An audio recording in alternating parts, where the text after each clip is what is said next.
Assalamualaikum warahmatullahi wabarakatuh. Perkenalkan kami dari kelompok 7 dengan judul paper Digital Forensic in Action, a case study of tracing cyber criminals behind job offer spear, phishing scam in academic institution. Pada bulan Juni 2022, ditemukan seorang mahasiswi universitas yang diidentifikasi dengan nama samaran Jendo. Jendo ini menjadi korban serangan spear phishing yang terorganisir dan sangat bertarget. Serangan ini dimulai ketika Jendo menerima sebuah email yang mengklaim berasal dari seorang bernama Dr. Michael Smith yang mengaku sebagai klinisi dan konselor pada departemen yang berafiliasi dengan organisasi internasional UNICEF. Email tersebut menawarkan posisi asisten pribadi dengan imbalan yang menurut Jendo finansial yang sangat menarik. Seiring berjalannya waktu, korban mulai memberikan informasi pribadi secara bertahap, termasuk nama lengkap, alamat, nomor telepon, dan data rekening bank, hingga akhirnya diminta untuk mencairkan sejumlah cek yang kemudian terbukti palsu. Pihak investigasi kemudian dilibatkan untuk melakukan pemeriksaan forensik digital secara menyeluruh terhadap seluruh barang bukti elektronik, termasuk data email, dokumen keuangan digital, serta rekam jejak domain yang digunakan. Di sini ada ringkasan skenario kasus, di mana topiknya adalah spear phishing berkedok penawaran kerja di lingkungan akademik. Requesternya ada dari Sam Houston State University, Departemen IT dan Keamanan Cyber. Petugas penyidik kasus ini ada tim forensik digital.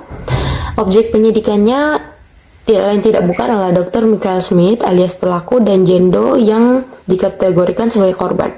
Tanggal kejadian ini yaitu 9 Juni tahun 2022. Lokasi kejadian Houseville di USA. Nomor kasusnya adalah 002/06/2022/Lab4DF. Pihak yang terlibat dalam kasus ini, yang pertama ada Dr. Michael Smith. Perannya di sini sebagai tersangka utama atau pelaku dari spear phishing yang mengaku sebagai konselor UNICEF. Yang kedua ada Jendo, yaitu korban mahasiswi universitas yang kehilangan uang dan data pribadi. Yang ketiga ada Jesse Naija yang dikategorikan sebagai tersangka pendukung, di mana dia berperan sebagai registran domain mail UNICEF asal Nigeria. Alat bukti elektronik yang ditemukan dalam kasus ini, yang pertama ada data email, identitas atau mereknya yaitu Gmail akun Jendo, diekstrak via Google Takeout, bersih seluruh thread email dengan pelaku. Yang kedua ada dokumen keuangan digital, ada 3 lembar cek digital bank A, B, dan C. Di sini dia dokumen keuangan digitalnya yaitu salinan cek senilai total USD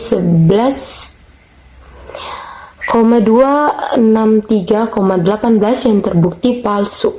Yang ketiga ada USB drive, mereknya atau identitasnya SanDisk, tidak diketahui kapasitasnya, tapi di dalamnya berisi salinan digital cek yang diserahkan ke tim investigasi. Yang keempat ada rekam domain atau DNS, yaitu mail UNICEF ORG, di mana domain palsu yang digunakan pelaku terdaftar di Nigeria via Nemcom. Dan yang terakhir bukti digital elektroniknya yaitu log access remote, di mana merek atau identitasnya yaitu Team Viewer Session Log, digunakan untuk akses jarak jauh ke perangkat korban dalam proses ekstraksi. Baik, selanjutnya saya akan membahas terkait alur investigasi pada kasus ini, di mana yang pertama adalah tahap pra-insiden atau pra-investigasi. Langkah pertama yang dilakukan adalah pemeriksaan laporan korban. Pihak investigasi langsung menganalisis kronologi kejadian dan melakukan identifikasi awal untuk memahami bentuk fraudnya. Langkah kedua adalah mengumpulkan informasi awal. Hal ini berfokus untuk mendapatkan detail dan salinan email phishing yang diterima korban sebagai bukti primer.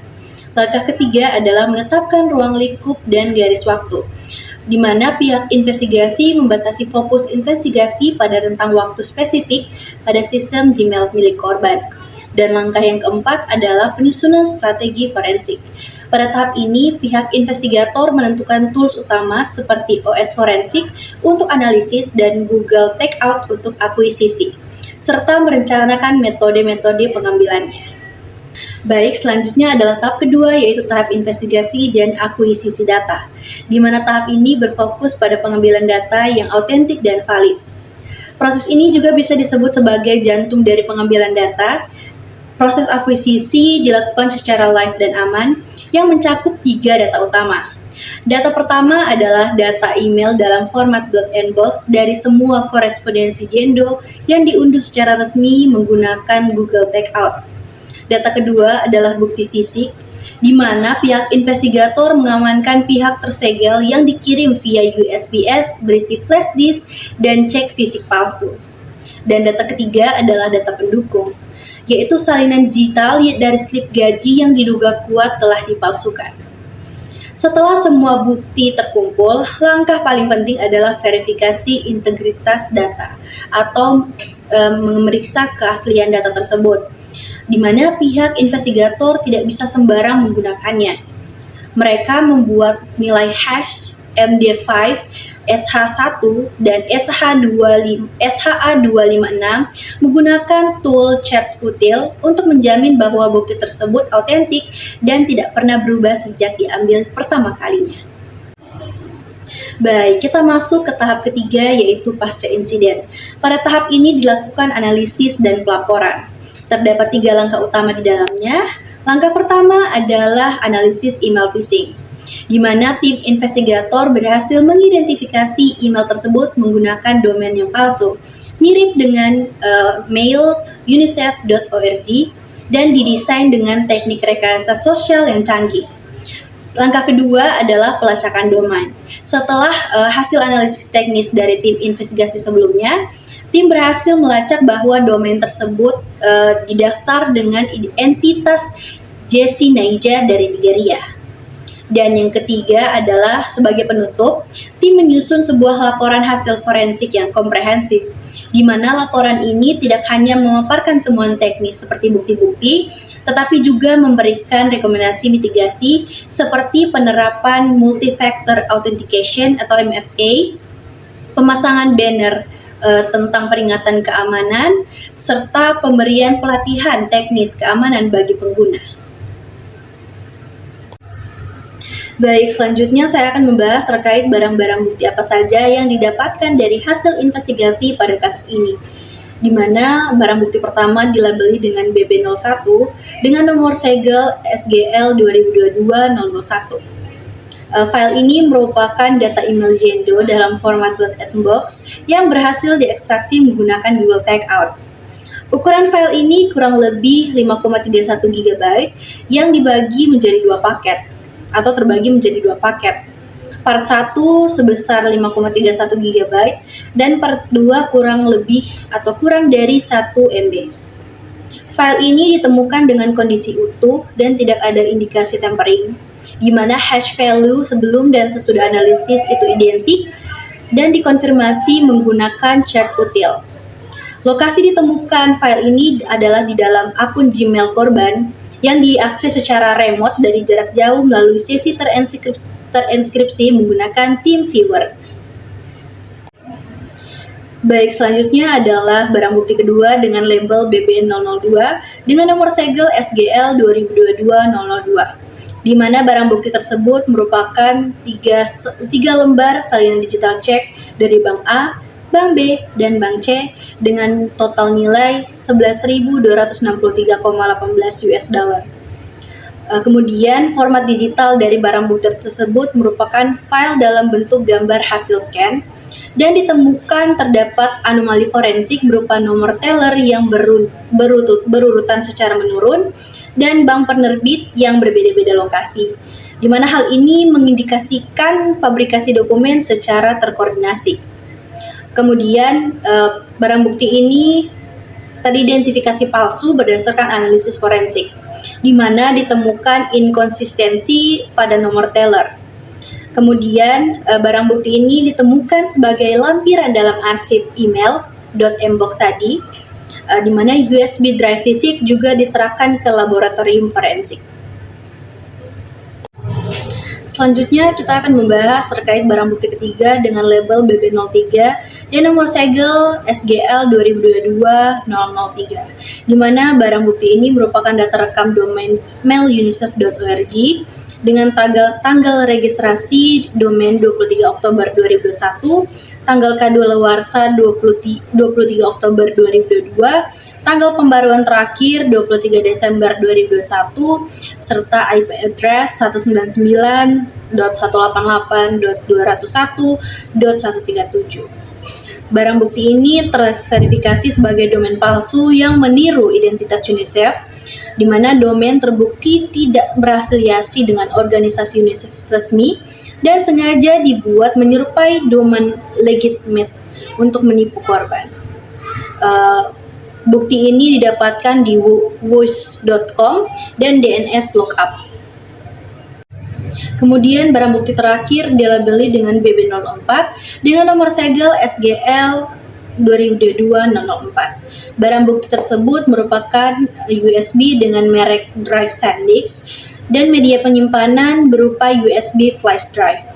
Barang bukti ini berisi salinan digital dokumen cek yang identik dengan BB002 beserta metadata file terkait.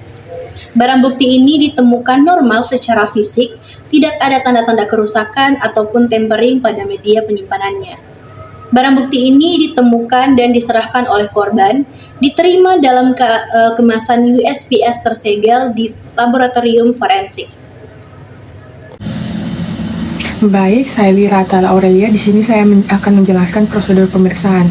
Nah, seluruh proses pemeriksaan dilakukan berdasarkan standar prosedur forensik digital yang baku dan dapat dipertanggungjawabkan.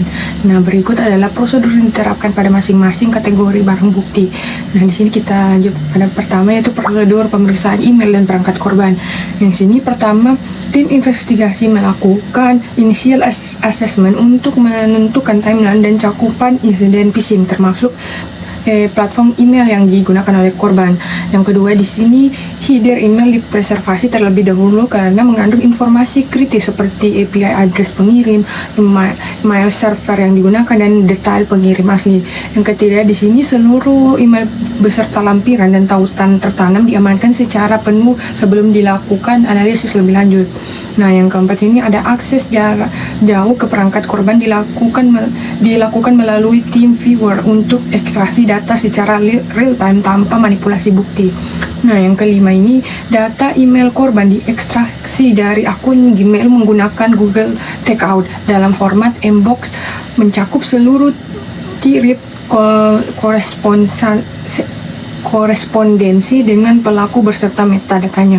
Nah, yang keenam ini analisis email dilakukan menggunakan OS forensik dengan fokus pada pemeriksaan header email, konten body, lampiran, serta identifikasi indikator phishing seperti URL mencurigakan, domain palsu, dan ketidaksesuaian timestamp.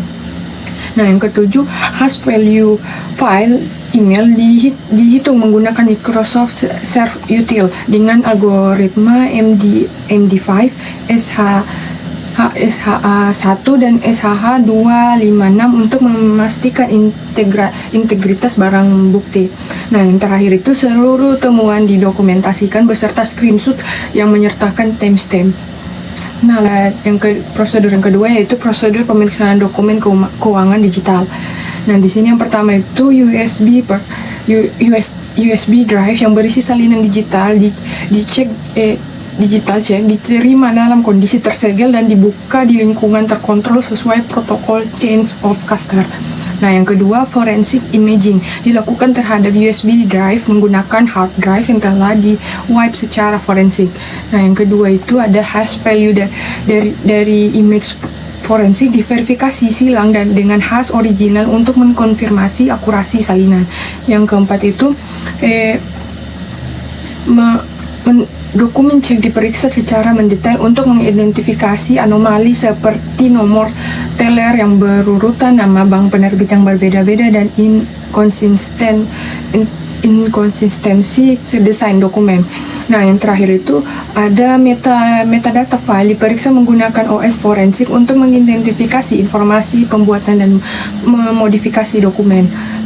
Prosedur yang selanjutnya itu prosedur verifikasi domain dan API address. Nah, di sini yang pertama layanan Whois digunakan untuk memverifikasi asal-usul domain mailansif.org yang digunakan pelaku dalam operasi phishing. Yang kedua itu DNS record domain diperiksa untuk mengidentifikasi konfigurasi mail server dan API address yang terkait. Nah, yang ketiga itu informasi registran domain dianalisis dan dikorelasikan dengan data lain untuk mengkonfirmasi identitas dan lokasi dari pelaku. Nah, yang keempat itu yang terakhir, hasil verifikasi domain dicocokkan dengan klaim pelaku untuk mengidentifikasi kontradiksi dan memperkuat bukti penipuan. Sekian dari saya, akan dilanjutkan buat 3003. Baik, di sini saya akan menjelaskan tools apa saja yang digunakan pada kasus ini. Di dalam kasus ini ada 5 tools utama yang digunakan. Yang pertama itu namanya Microsoft Heartutil, kemudian ada Google Takeout, ketiga itu ada OS Forensik, kemudian ada Whois, dan kemudian yang nomor 5 itu ada TeamViewer. Di mana 5 tools ini mempunyai fungsi masing-masing.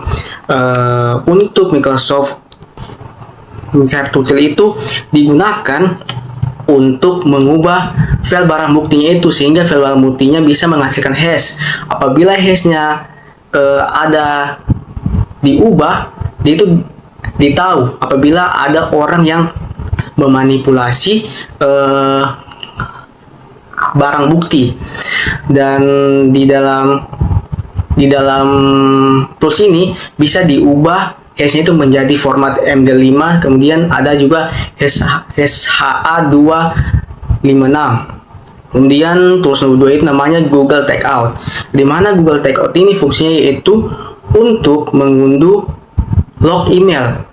Jadi log email itu bisa diunduh menggunakan tools ini. Ya, kemudian OS Forensik. OS Forensik ini adalah tools, memang tools ini untuk membedah isi file yang tadi sudah di-download. Di dalam OS Forensik ini kita bisa melihat IP orang yang mengirim email, kemudian alamat orang yang mengirim email. Jadi tempat OS Forensik ini adalah tempat untuk membedah isi email. Kemudian ada TeamViewer.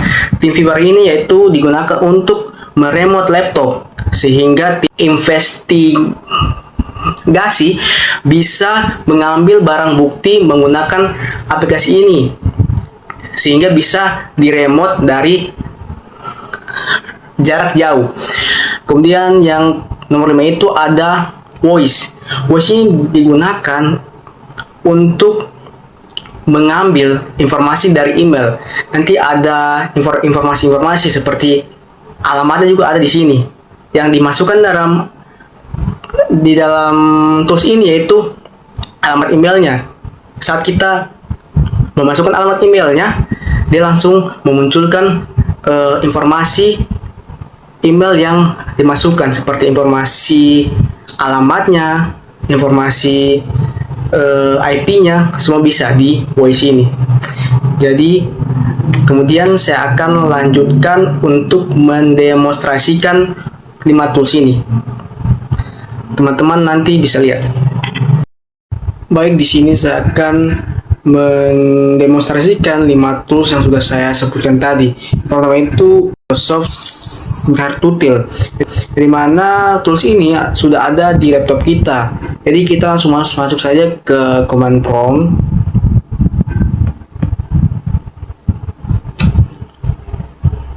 Nah, di command prompt ini kita masukkan sintaks untuk mengubah MD5, untuk mengubah filenya itu menjadi MD5 ataupun HA256.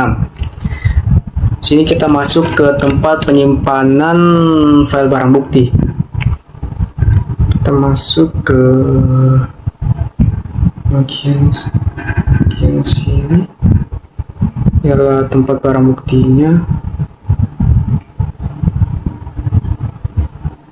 Nih, kita copy paste dan masuk ke. Nah, ini sudah masuk ke tempat penyimpanan barang bukti. Kemudian kita masukkan sintaks untuk mengubah MD5. Share to till hash file. Ini adalah nama file yang ingin kita hashing. Arsip email korban mbox. Nah, di sini bisa dipilih kita itu mau mengubah menjadi MD5 ataupun SHA-256. Sini saya coba untuk menggunakan MD5.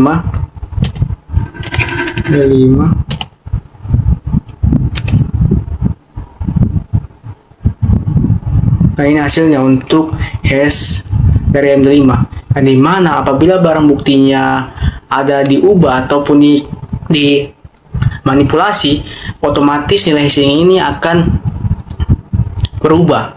Jadi ini sangat efektif untuk menjaga agar barang bukti ini tidak ada dimanipulasi oleh orang lain. Kemudian kita coba tes untuk mengubah ke SHA-256. Untuk sisi sintaksnya sama saja, yang kita ganti itu hanya di bagian ujungnya saja. Kita ubah ke SHA-256. Nah, ini adalah muncul untuk hashingnya SHA-256. Yang dimana untuk efektivitas yang lebih efektif itu SHA-256, dimana dari segi hashingnya itu lebih panjang dan ini lebih efektif dibanding MD5. Jadi kemudian di sini kita lanjut untuk mendemonstrasikan Google Takeout. Untuk dibukanya Google Takeout pada aplikasi langsungnya, dia itu belum bisa, yang dimana pihak Google Takeout itu belum mengizinkan untuk merekam layar. Jadi di sini kita cuma ambil saja di fotonya saja. Nah, yang dimana saat masuk di aplikasinya itu kita bisa pilih aplikasi mana yang mau kita ambil lognya. Yang pada gambar ini kita pilih mail, kemudian kita next, lanjut ke halaman berikutnya. Nanti dia itu akan disuruh pilih kayak file yang kita mau download itu bentuknya apa, zip atau apa, dan ukurannya, dan juga waktunya itu 1 tahun, 2 tahun, atau 1 minggu. Kemudian kalau sudah pas, dia langsung lanjut lagi ke create export. Pada saat create export, dia masuk ke halaman berikut. Dia langsung masuk ke email, kemudian pilih pada tombol yang warna biru ini, manage ini. Saat masuk di tombol ini, dia akan masuk ke halaman pada gambar ini. Dan pada gambar ini langsung bisa diunduh log dari email barang bukti yang mau kita ambil. Kita download saja, nanti dia akan muncul. Kemudian saat sudah muncul, nanti bentuknya akan bentuk zip, dan zip ini nanti akan diekstrak. Kemudian saat diekstrak, dia akan muncul dalam file berikut dalam bentuk format mbox. Jadi itu saja untuk tools dari Google Takeout yang sangat mudah. Tapi mohon maaf kalau untuk tools ini belum bisa mendemonstrasikan langsung karena pihak Google itu belum mengizinkan untuk merekam layar langsung. Jadi sekian untuk ini. Dan kita di sini lanjut untuk mendemonstrasikan tools atau aplikasi OS Forensik. Yang dimana yang saya sebutkan itu bahwa OS Forensik digunakan untuk membedah isi file barang bukti email yang sudah kita unduh tadi. Langsung masuk saya ke aplikasinya. Sini. Kemudian kita di sini pilih untuk create cache. Masukkan name cache-nya seperti email korban. Kita oke. Ini close saja, cancel. Nah, sini sudah dibuat file untuk tempat penyimpanannya. Di sini ada fitur dimana kita bisa melihat email saat tadi itu untuk membedahi isi email. Kita pilih email viewer. Kita masukkan tadi file yang sudah kita unduh. Email korban. Ini dalam bentuk mbox. Kita tunggu dia memproses.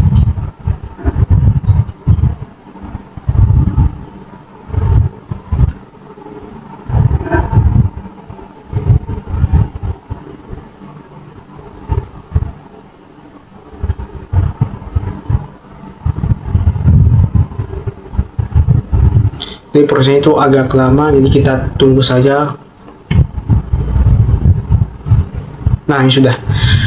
Di sini kita bisa lihat log-log dari email yang sudah kita masukkan tadi, file emailnya.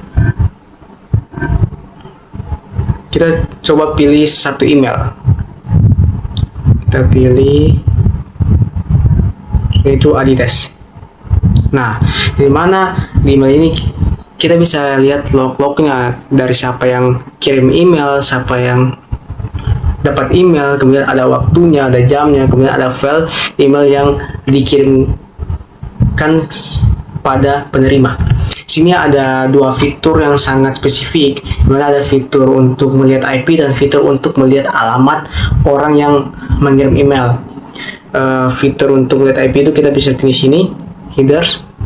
Nah, kita cari di bawah untuk mencari IP-nya. Nah, di sini. Ini adalah IP orang yang mengirim email. Kemudian dengan IP ini kita bisa mencari alamat orang yang mengirim email. Di sini juga ada fitur untuk melihat alamatnya. Di kanan lookup IP address. Nah, ini bukan aplikasi yang free, jadi untuk melihat lokasinya itu belum bisa.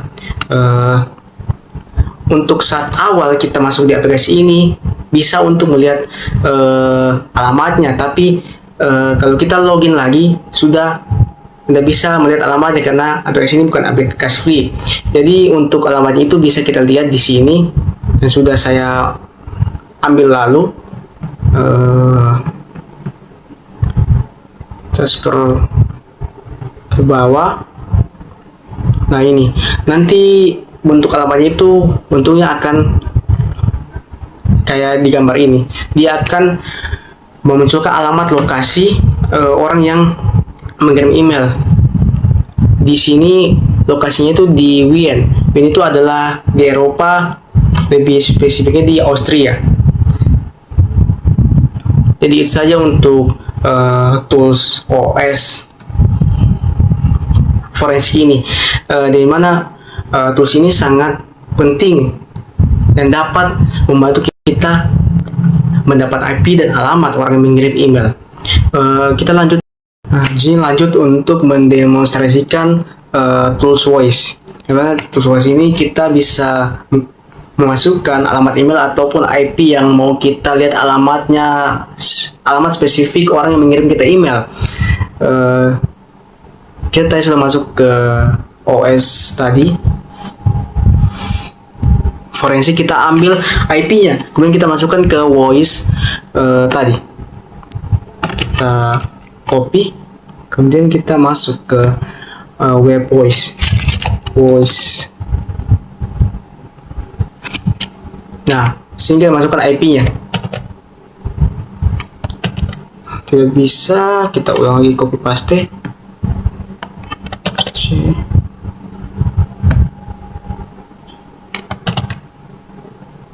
Masukkan. Nah, di sini dia akan muncul semua alamatnya, dari nomor HP-nya ada, dari alamatnya di mana ada, di ini alamat emailnya di Austria, dan di sini sangat spesifik dia untuk alamatnya. Dari IP-nya semua ada semua di sini. Harinya, hari kirim emailnya ada semua.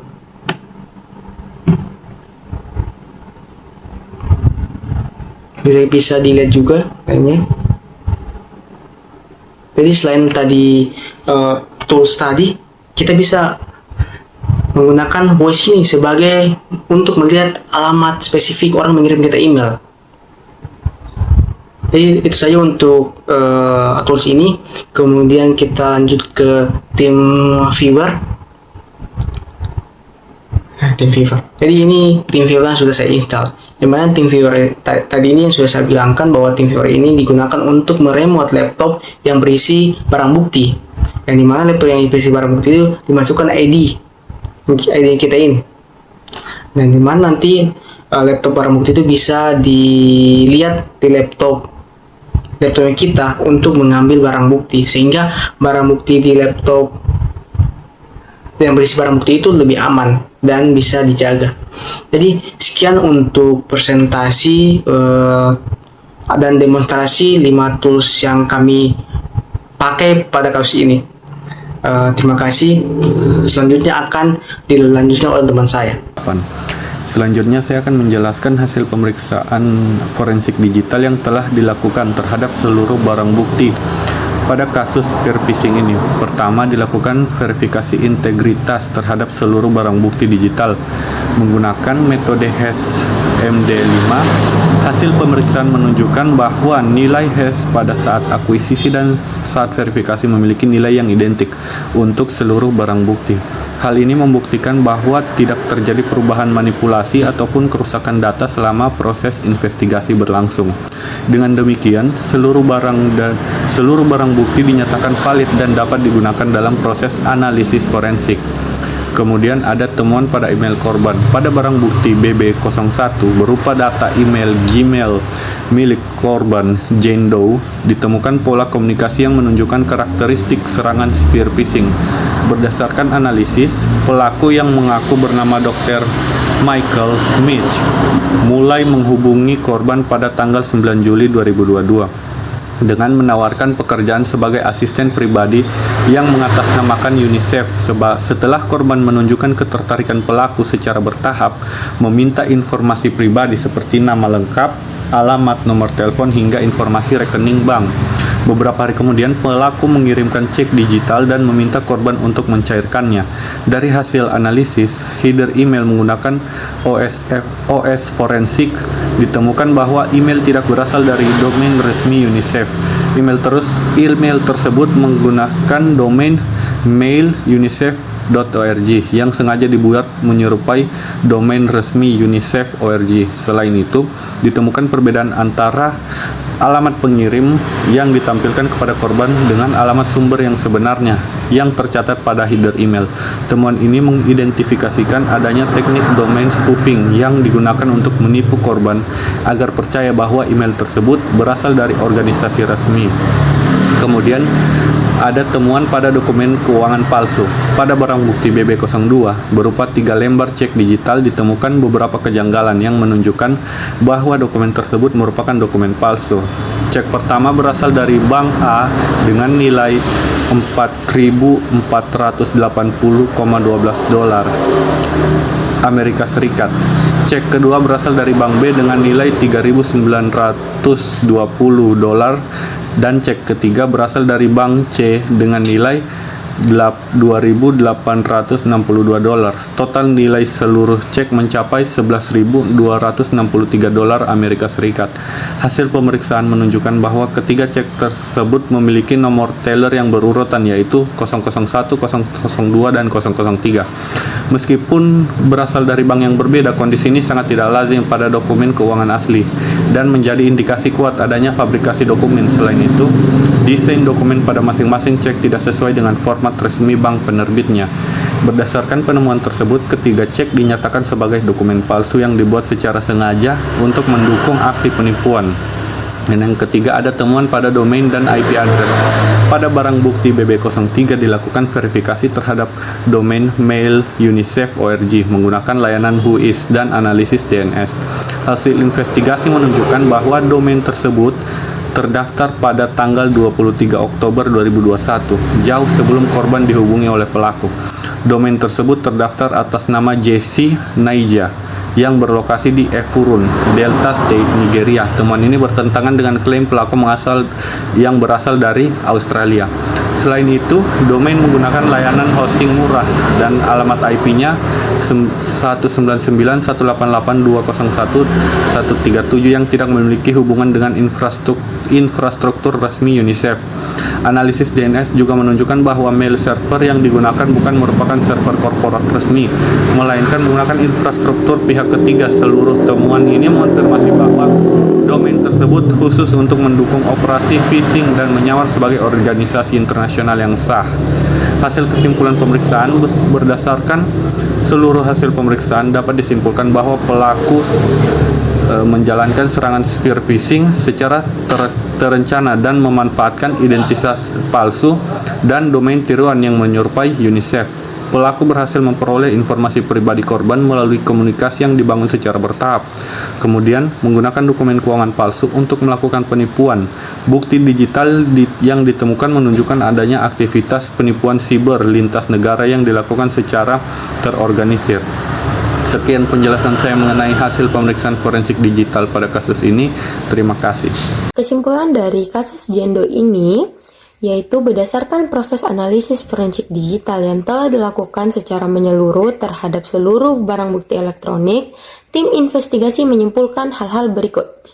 Yang pertama, ditemukan pola komunikasi email yang sangat terstruktur dan bertahap antara pelaku, yaitu Dr. Michael Smith, dengan korban Jendo, mulai dari pendekatan awal berupa tawaran kerja hingga permintaan transfer keuangan. Pola ini merupakan karakteristik klasik serangan spear phishing yang memanfaatkan aspek sosial ekonomi korban. Yang kedua adalah domain yang digunakan pelaku terbukti merupakan domain palsu yang terdaftar atas nama entitas mencurigakan di Nigeria, bertentangan dengan klaim pelaku yang mengaku berlokasi di Australia. Hal ini mengonfirmasi adanya penipuan identitas yang terencana. Yang ketiga ada 3 lembar cek digital yang diserahkan pelaku kepada korban. 3 cek ini terbukti merupakan dokumen fabrikasi anomali pada nomor teller yang berurutan dan penggunaan 3 bank berbeda, mengindikasikan upaya pemalsuan dokumen keuangan secara sistematis. Yang keempat yaitu analisis header email mengkonfirmasi adanya teknik domain spoofing yang digunakan pelaku untuk membuat email tampak berasal dari sumber yang sah, sementara originating IP address merupakan sumber yang berbeda dari yang diklaim.